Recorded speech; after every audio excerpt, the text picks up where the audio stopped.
আসসালামু আলাইকুম ওরহমতুল্লাহি ওবরকাতুহু। আমি সকলকে জানাই আমার আন্তরিক সালাম ও শুভেচ্ছা। আলহামদুলিল্লাহ, সকলেই ভালো আছেন, ভালো থাকবেন। আমি আজকের মতো আবার আপনাদের কাছে নতুন নজম পরিবেশন করব, তাই সকলেই শুনবেন এবং একটা করে লাইক দিয়ে যাবেন।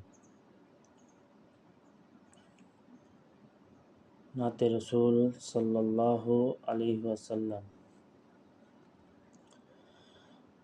আমারি মনের মাঝে কত যে বেদনা, যেতে পারলে চলে যেতাম শুধু সোনার মদিনা।